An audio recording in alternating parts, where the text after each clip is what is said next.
Make sure you guys share today's video for me on social media if you have not done so already. Any platform, Twitter, Instagram, Facebook, you name it. Share today's video for me right now. The boss has said we got to get our shares numbers up here in the month of January. I think we can do that. Going for at least 10 shares on this video. Help me out. I know there's some Bengals fans out there that aren't exactly tapped into what we're doing here at Bengals Breakdown. Our goal is to change that. Make sure you share today's video for me right now. First mailbag question is from Trey Dog. He said, should we sign T or tag and trade him? We need so much defensive help. Couldn't ask for a better way to start our mailbag here from Trey Dog. Interesting. Going into this season, I was saying, you know what? Last year with Tee Higgins, this is going to be it. Hopefully we can capitalize with the championship. Obviously it didn't happen. Bengals didn't make the playoffs. And then we will move off of him after that. But the season has ended. I've seen what I've seen. You guys have seen it all as well, and it is my mindset that the Bengals need to do whatever it takes to bring back Tee Higgins in 2025. I think this offense just flows when Tee Higgins is out there at that wide receiver position. It opens up Ja'Marr Chase to do incredible things. Look, I think Ja'Marr Chase is the best wide receiver in the league, no doubt about it. But I think he kind of taps into a whole different level when Tee Higgins is out there with him as well.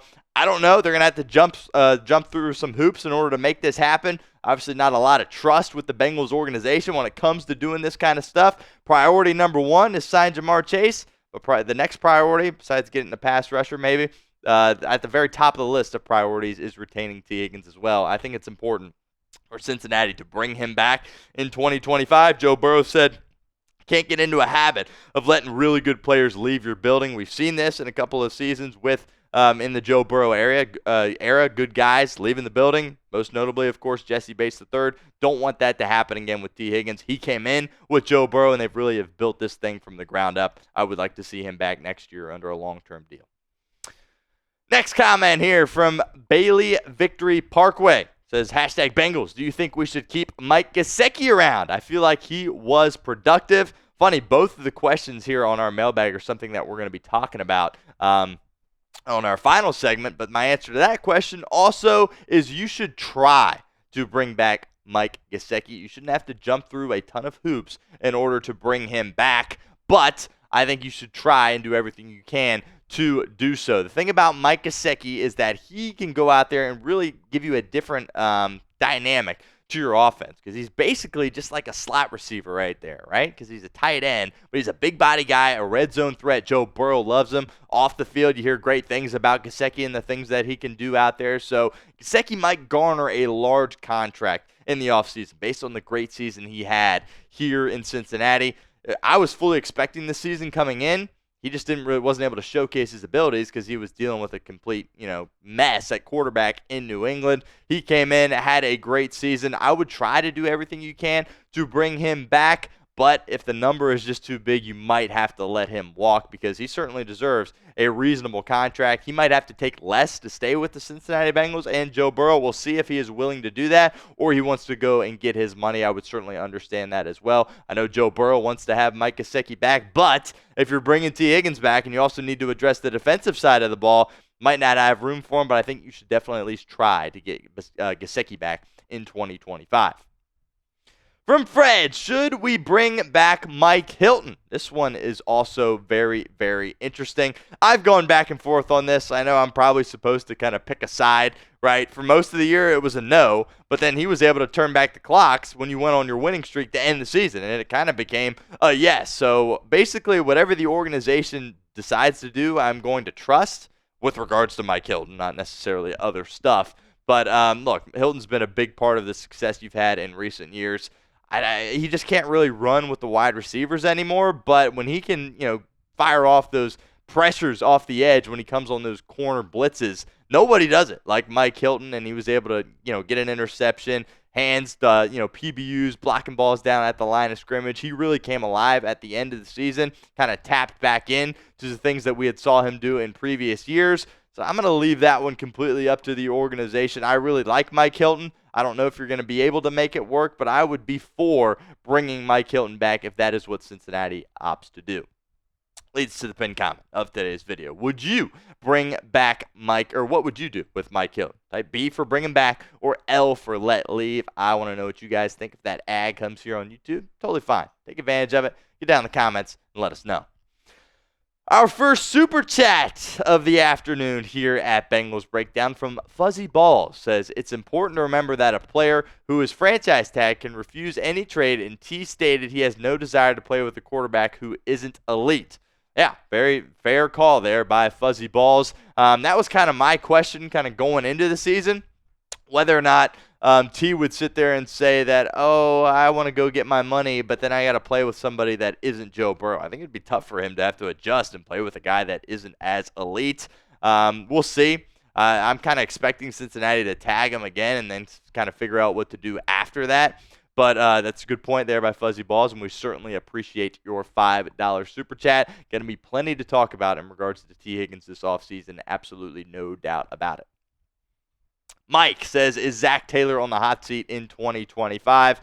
If this team misses the playoffs in 2025, then yeah, you have to say he's on the hot seat. Will Mike Brown and the Brown family make a move, the Blackburn family make a move at the head coaching spot if they miss the playoffs in 25? Not sure they'll pull the trigger, but I definitely think it at least is worthy of the conversation to talk about moving off of him. At that point, I got really frustrated because so many people was calling for his job this season, which that would have just been entirely premature to fire Zac Taylor here in 2024. I'm glad the organization did the right thing. They are retaining him, but no doubt 2025 is a massive season for Zac Taylor. He's got to find a way back into the postseason. We'll continue with our show here in a moment. But first, I want to give a shout out to our friends over at Game Time. Again, it's playoff time. Make sure you guys check out Game Time and see some of their NFL playoff ticket deals. Really no better place to get tickets to see the NFL postseason. I've done it several times with Game Time. Went to the AFC Championship several years ago with my dad in Kansas City. Got to see a Bengals win that year. It was absolutely awesome. One of the best days of my life. How did we get our tickets? You guessed it, Game Time. My two favorite features on Game Time: the seat views. Get a panoramic view from your seat in the app before you buy with Game Time. So if you're going to a baseball game, you won't get blocked out by a foul pole or something else like that. And also the event cancellation protection. If you're going to a concert, the artist cancels on you, that's totally fine. Game Time will reimburse you. They also have a new feature called Game Time Picks that makes getting tickets to see your favorite teams play live even easier. It filters out all the fluff to show you only incredible deals on great seats, so you don't have to waste time searching through thousands of tickets. So take the guesswork out of buying tickets with Game Time. Download the Game Time app, create an account, use code CHATSPORTS for $20 off your first purchase. Terms apply. But again, create an account, redeem code CHATSPORTS for $20 off. Download Game Time today. Last minute tickets, lowest price, guaranteed.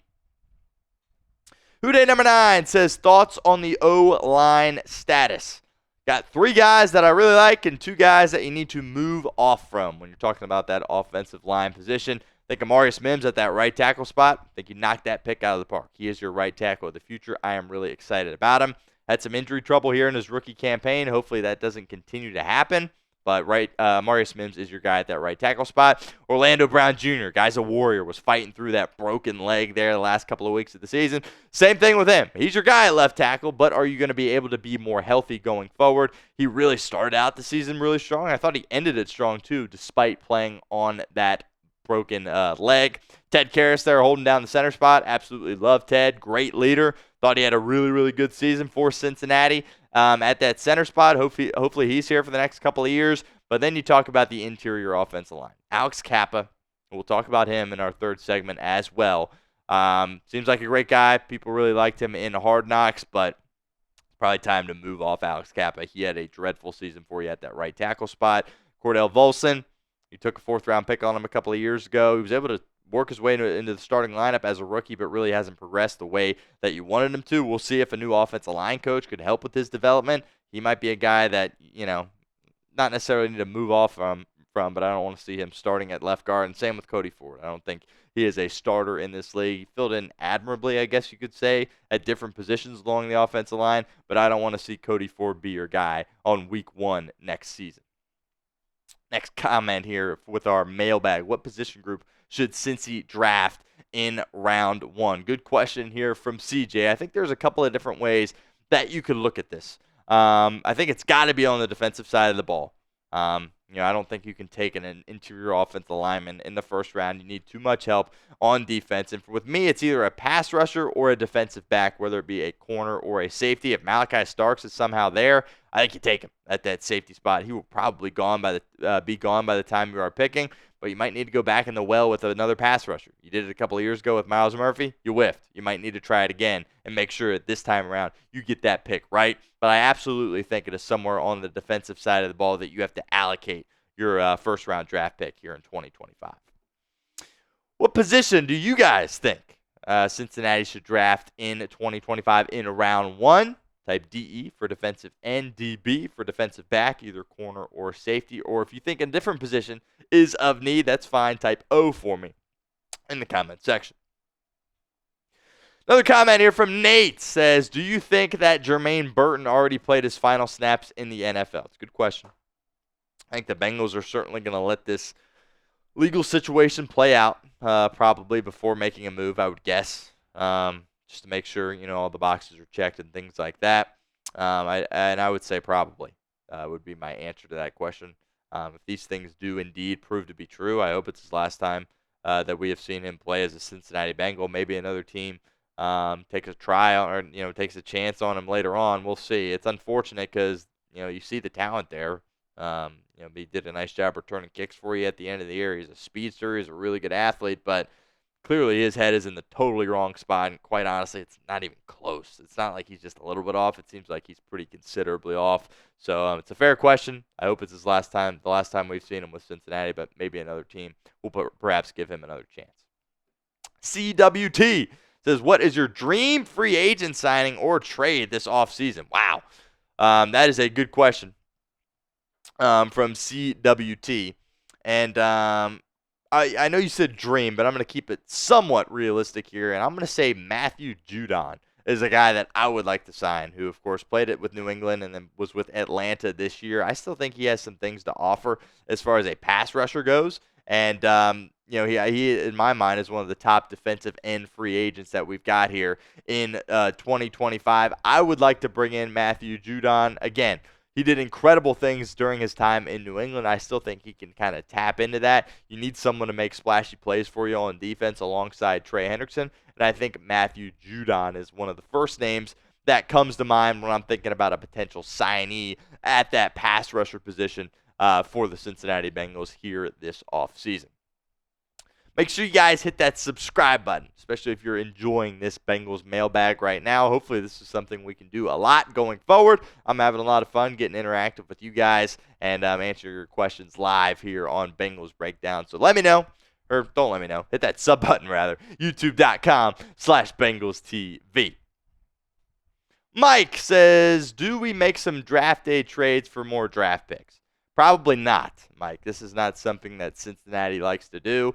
I'm sure they will go into the draft with however many picks they have, and they will leave the draft with exactly that many picks as well. That's just, you don't typically see them make moves like that when it comes to the NFL draft, and I'm okay with that, to be quite honest with you. I think you're going to have a lot of opportunities to add somebody through the draft that you really like with one of the picks that you have, so I would be surprised to see Cincinnati make any trades as far as positioning goes in the NFL draft.